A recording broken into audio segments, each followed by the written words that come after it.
Good afternoon, my dear brothers and sisters.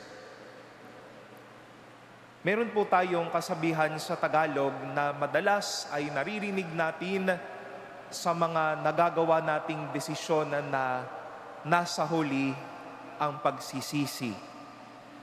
Bakit ko ba pinili itong taong ito? Bakit ko ba pinili itong kursong ito? Bakit ko ba nagawa iyan? Bakit ito ba yung pinili kong kakainin ko sa lunch? Hindi naman masarap. Hindi naman maganda yung naging karanasan ko. But let me at least add another flavor or experience. Madalas po pwede din nating sabihin, nasa huli din naman ang pagkamulat. After we have experienced something, be it a spiritual encounter, be it a life encounter, be it a decision, madalas sa bandang dulo ng buhay natin, nasasabi natin, kaya pala nangyari yon. Shall we say the aha experience that we have a lot of things that I know we share about and we share in this life.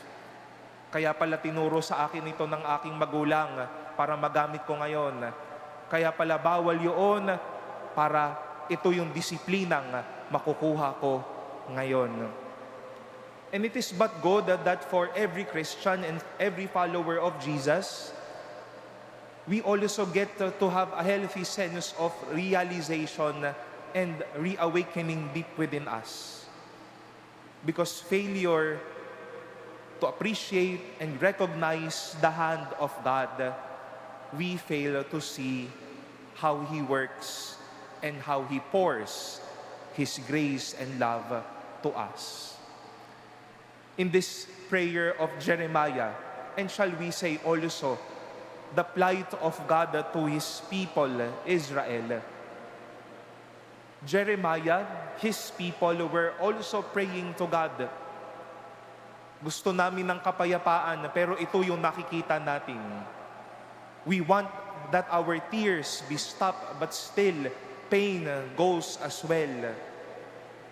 But then towards the end, they were able to realize, sino pa ba ang magbibigay sa amin ng araw, ng pag-ibig? Sino pa bang magbibigay sa amin ng iyong tipan, kundi ikaw lang?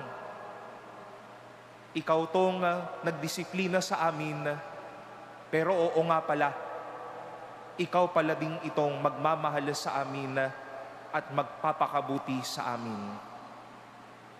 And failure to appreciate and recognize how God works will then lead us in the end of our lives with the story of Jesus in our gospel to this end point, that we will be like weeds collected and burnt up, and this wheat welcomed into the kingdom of God.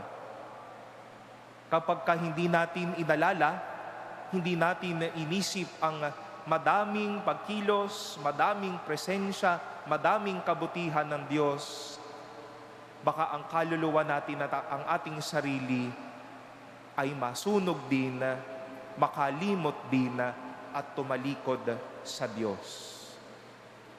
Totoo nga po na ang nasa huli ang pagsisisi.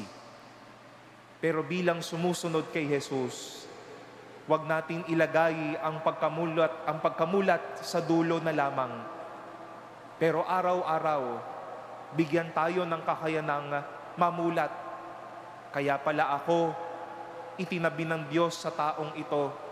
Kaya pala hindi pinaranas sa akin itong karanasan na ito. Kaya pala may redirection ang Diyos sa akin. So that we can be weeds that were saved and not weeds burnt up. Let us embrace that healthy sense of recognition and realization. How God works. Because in the midst of His chastisements, the Lord continues to care. And when fully aware of such, we know that we will be welcomed into His presence and enjoy His gift of grace for our lives.